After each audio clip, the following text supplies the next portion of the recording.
What's the weirdest thing you found out about your partner? Story 1. He wanted to put all of the cutlery just straight into the drawer without any divides between the knives, forks, and spoons. Just all in there in a mess. Story 2. He gets a weird feeling in his tummy and then goes to sit on the toilet for an hour until he has a bowel movement. I apparently wait until I get the cue to go to the bathroom before actually attempting, as I thought it was normal. He quite literally made fun of me yesterday for kicking him off the toilet.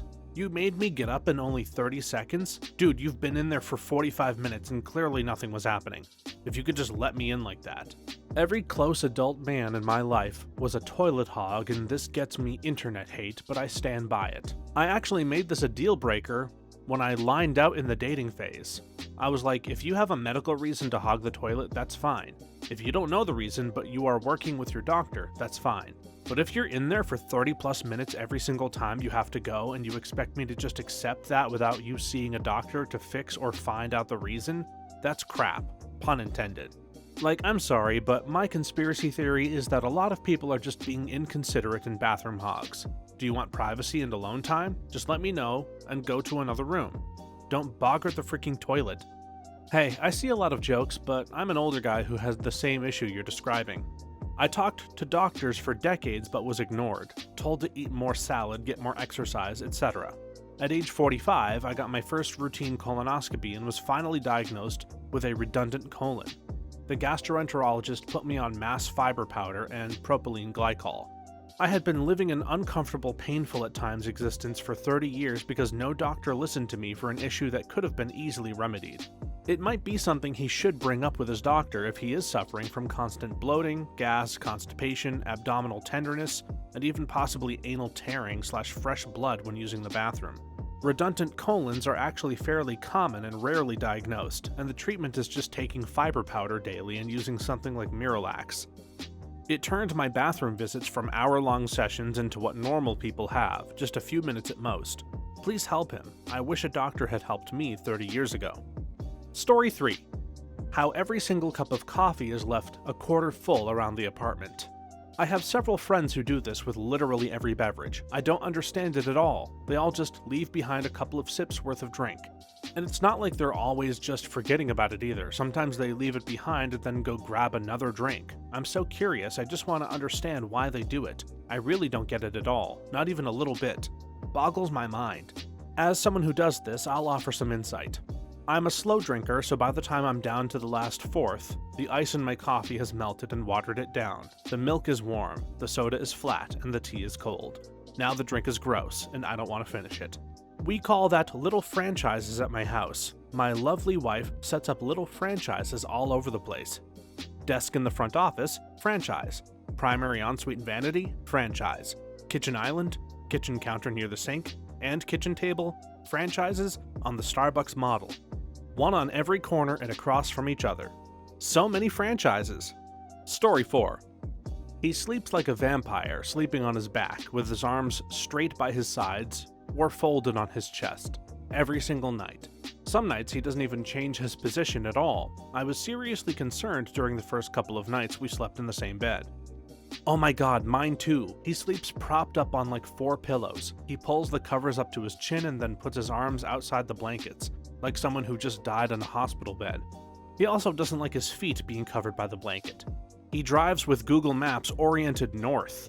I think he's a psychopath. I barely move in my sleep. I sleep on my back with my hands folded on my lap. I can normally get up in the mornings and barely have to make the bed because nothing moves. My boyfriend, however, is fighting demons in his sleep and rolls all around and splays out in kicks and twitches. He will throw everything off the bed. I used to be a side sleeper but started having back problems. I had to train myself to sleep on my back. Now I sleep like that, arms by my sides or on my stomach or something. I hate sleeping like this, but it is now at least comfortable for me. I miss sleeping so much I haven't found the right combo of pillow to allow it to be comfortable for all night sleeping anymore.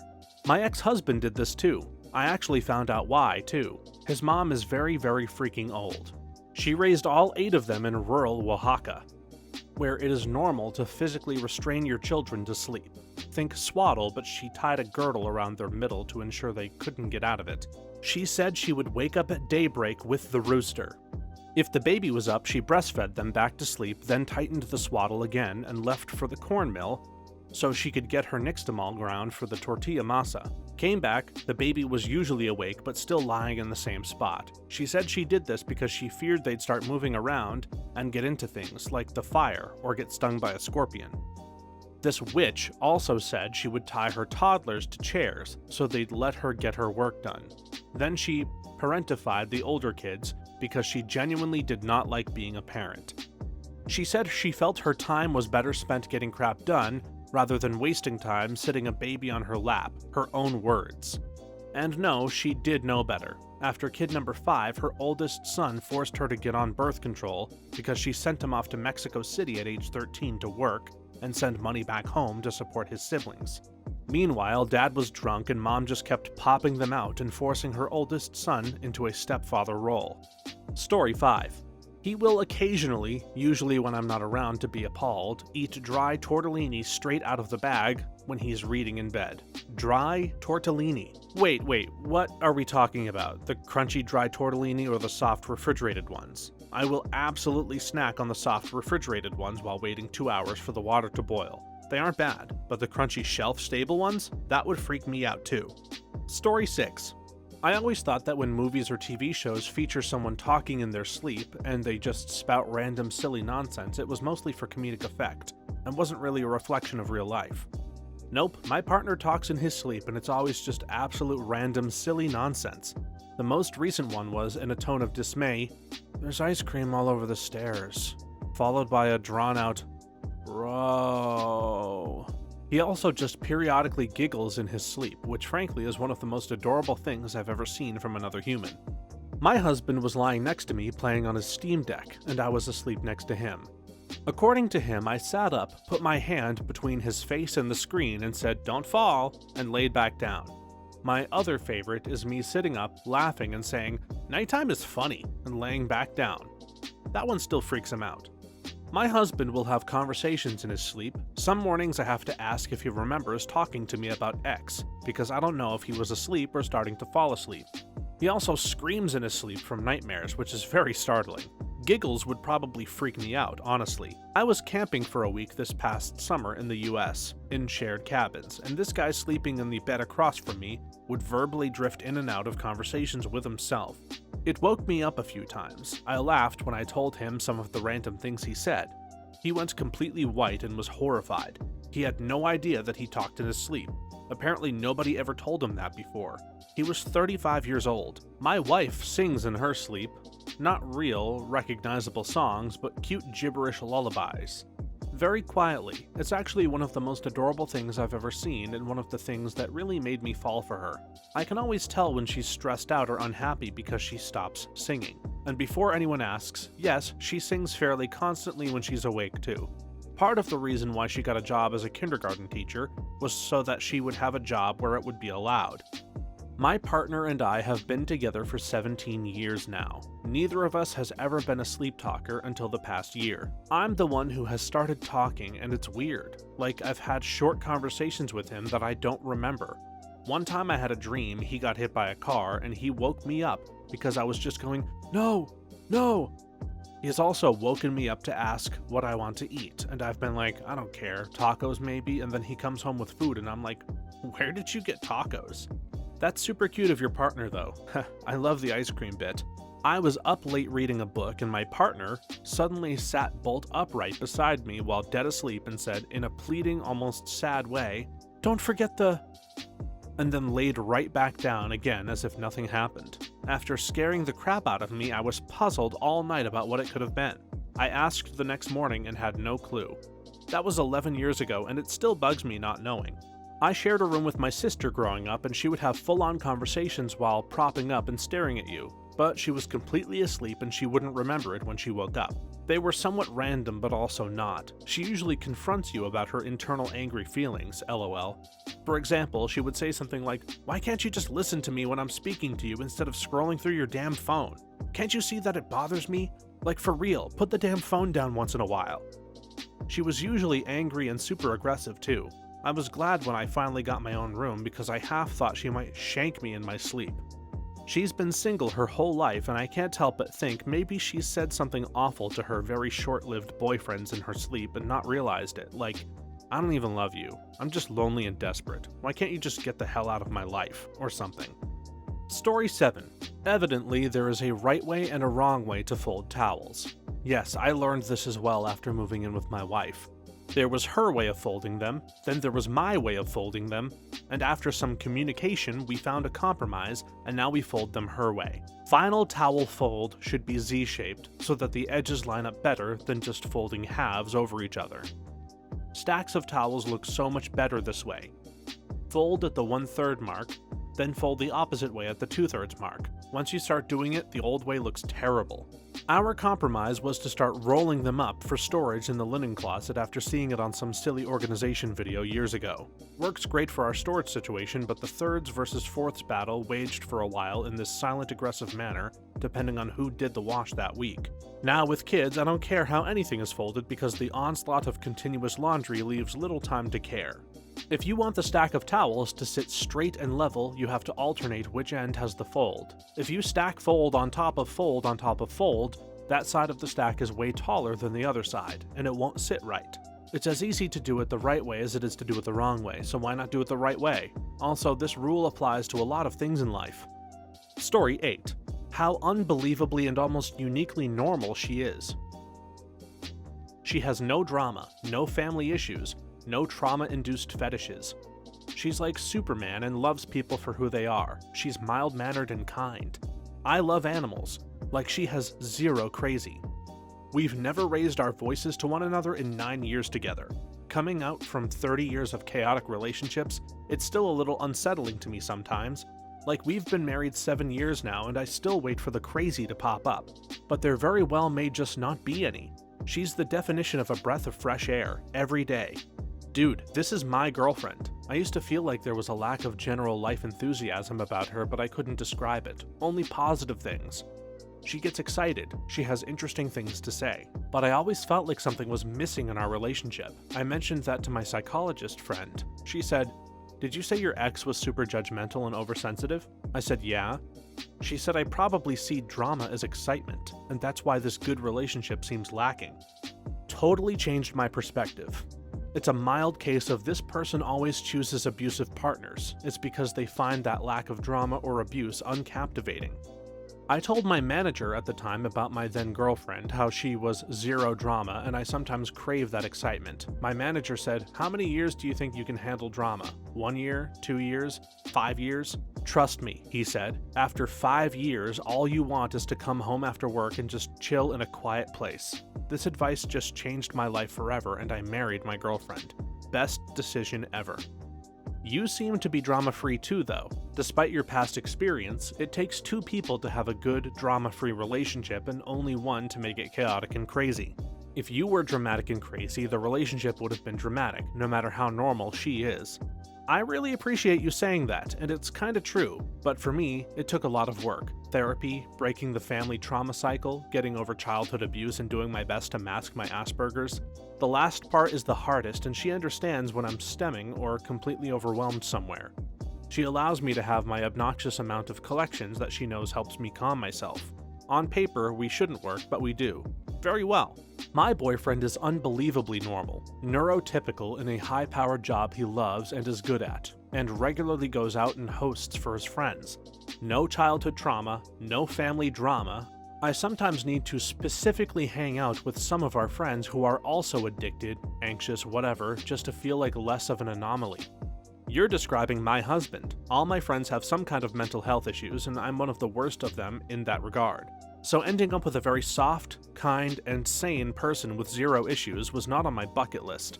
He's very intelligent and resourceful on top of that, and we haven't run out of themes to talk about in our 7 years of being together. Also, I think we do scream at each other, but it's always for fun. Like when we were debating if C++ or Python is better. The correct answer is depends on what you're trying to achieve. But just saying that is no fun. I don't think we have ever had a real conflict about anything. Story 9. He set tons of alarms, but none actually woke him up. My ex used to do that. It was infuriating. He set up something like 6 alarms, starting at 6 a.m. to go to work for 9 or 10. It would always wake me up and I'd have to turn them off. Of course, I could never fall back asleep. I fixed my wife by doing this. When the first alarm went off, I gave her a chance to get up. When the second went off, I got out of bed and picked her up and stood her up. Sure, she got pissed at me a few times, but now she never has more than 2 alarms. If I set the alarms early, then it tells me I have more time to sleep, but every 15 minutes for over an hour. I tried to tell him it was disrupting his sleep cycle, but somehow his reasoning was this was waking him up more cumulatively, even though he would go right back to sleep if he woke up at all. I couldn't sleep through them and went to the couch or just started my day while he stayed in bed. I do this for myself. I'm 99% sure I have undiagnosed inattentive ADHD with delayed sleep phase disorder, and I have had a lifelong struggle with mornings. I need alarms to start going off 1 to 2 hours before I actually want to wake up so that I can slowly transition to being awake.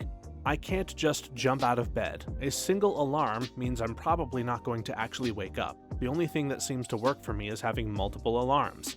On top of that, I need alarms while I'm getting ready to keep me on track because I distract myself too easily in the morning.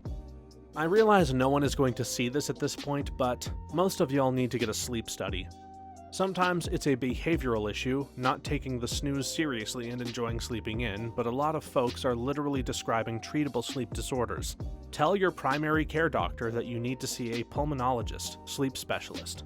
Ask for an in-lab sleep study if possible, take home if not.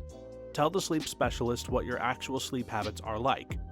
My boyfriend does this too and it drives me nuts. Then he turns to me, looks down and goes, "Okay, it's time to get up now," as if he hadn't been hitting snooze for an hour. I naturally woke up at 5 a.m., but I like to stay in bed and read or apply to jobs on my phone or whatever until his symphony of alarms begins at 7:15. Since I'm home now in the mornings, I want to take advantage of being able to cuddle in the morning, but oh man, I would never have thought in a million years that my boyfriend took so long to wake up in the morning before we moved in together. My sleeping beauty is far more of a type A person than I am. Even when we first moved in, I traveled for work and would only be around for the weekends anyway, so I didn't think much about him sleeping through the alarms set after 9 a.m. on a Saturday. Personally, I don't use alarms unless I have to work, just for contingency's sake. They give me anxiety and stress me out, since I know I will be awake by 5 a.m. I love my boyfriend very much, but this morning routine of his is just as silly as it is mysterious to me. Story 10. That it's apparently totally normal to leave every freaking cupboard open. I love her more than life, but man is it annoying. Ha, so I'm not alone. There was one particular door that I would constantly run into with my face when getting things out of the fridge. After multiple failed discussions, I resorted to removing it completely. Then apparently, I was the ridiculous one. After I wash my hands, often in the kitchen, I like to dry my hands. Crazy, right? My wife, more often, will take the towel used for drying hands and use it elsewhere, and then not put it back. After several times getting a fresh towel and then that fresh towel disappearing, I zip-tied a towel to the oven handle. It didn't take long for her to notice that I was the crazy one. Me. Yeah, that shoe fits. No regrets though. Married 20 years, I'm still keeping her, or maybe she's keeping me. Might be a toss-up. My boyfriend does this too, and it absolutely blew my mind. Okay honey, were you raised in a freaking barn? Now I find it kind of endearing because it's him in my house. Sometimes while I'm walking around closing cabinets, I think about how sad it would be if all the cabinets were always closed and he wasn't here with me. It doesn't even really irritate me anymore. Hey, I do this. My wife used to get so annoyed, but just last week she looked at me and said, "You know, if something ever happened to you and I was left alone, I'd be devastated." But the thought of that made me look at all the things like leaving the cupboards open completely differently. I thought, how endearing is that? It's so silly. And if you were gone, and I always walked into the kitchen to see all of them closed all the time, it'd be just another unexpectedly painful reminder of your absence. Love that woman. Story 11. My boyfriend essentially needs blizzard conditions to sleep. Ceiling fan, side fan, completely naked. Sometimes he puts an ice pack under his pillow, and he puts blizzard sound effects on his earphones. If I'm there, he also constantly hugs and squeezes or wraps himself around me.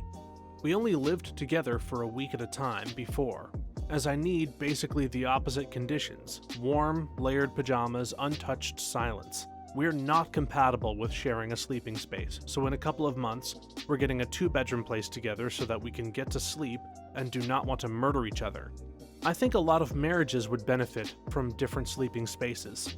My husband and I at least have 2 different blankets on the bed. Now we don't have to pull to get our share. When we get a hotel room, there are usually 2 queens, and we may first cuddle together like at home, but ultimately sleep separately. 60-year-old female. As soon as I am done typing this, I'm going to be searching the internet for a pillow that I can slide an ice pack into. Your partner is a freaking genius, and I regret that I had to wait until this day to have someone else educate me on something that is so obviously so simple and beautiful. I agree with everything except the sound part. I need a fan to keep the sound even. My problem with sleeping in silence is all the changes in sound around me. SO snoring, the house creaking, all the different city noises like sirens and such. Even if the fan isn't running right, like speeding up and slowing down, or if it clicks every now and again, I can't do it. It's gotta be a steady volume of white noise. My partner also wraps himself around me. It's been very consistent the entire time we've been together. He just needs hugs. Every day and every night, his goal is to have as much physical contact as possible. Honestly, I love it, but it can be a bit much when I have to pee at night, and he continuously wraps himself around me more and more as I try to lift him off an arm or leg at a time. It's wonderful though, having someone just want to be that close to me that much. It's ridiculous, isn't it? He needs the bedroom practically Arctic, while I'm laying there fully clothed with a blanket over my head in addition to the duvet. Sometimes even my hoodie lying on top of that as well. I have also on a couple of occasions worn a hat that pulled it right down over the tip of my nose when my face was too cold to sleep. Story 12. We were fixing to watch a movie and he wanted popcorn. He said, "Too bad we don't have any lettuce." I asked if he wanted a salad and he said, "No, I want popcorn and lettuce."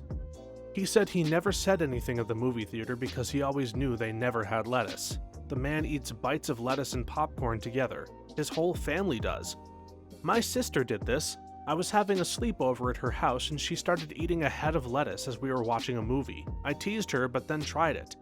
It's low-key such a great movie munching snack. I love my sister so much. Story 13. She has to have a kettle of water on the stove at all times. She rarely uses the kettle. It is in case the power goes out and the well pumps stop. We have city water service. I relate to this. Whenever the power goes out in our city apartment, I forget to flush the toilet because back home you couldn't. And it's just so ingrained in me that I don't realize till my partner says something. And because the power going out is so infrequent in our small city compared to back home in the middle of nowhere, I haven't managed to shake the habit. When we bought our first house together, my wife insisted on a tea kettle on the stove at all times. She settled on this really nice KitchenAid model that was blue because it was just like the one her mom had when she was a kid. Her mom drank tea religiously, multiple times a day. My wife never drinks tea. She never used the tea kettle even once. When we moved, I never took the kettle out of the box it was packed in because she never used it. It took her about 3 years to notice, but one day said, "Hey, where did you put that kettle?" When I told her it had never been out since we bought the new house, she insisted it had to be there every day, and thought I was playing a joke on her. My mom used to always keep a kettle on the stove with a little bit of water in it, said it was so they would know if the stove was on. She doesn't do it anymore, maybe because she doesn't have a kettle with a whistle anymore, but I always thought it was a bit daft because it's not like stoves are going to spontaneously turn on. Also, a lot of stoves have a little indicator light, letting you know it's on, or if the surface is hot. Story 14. Don't dry using a towel, instead, naturally air dries. I had an ex like this. She would wait until the last minute to shower and get ready but refuse to use a towel to speed up the process. She'd slather herself in baby oil while still wet and wait for both of them to air dry before even starting her hair or makeup. Did she ever give a reason for why she hated towels? This is the most absurd thing I have read on this thread so far. I spent several years refusing to use a towel to dry off after a shower.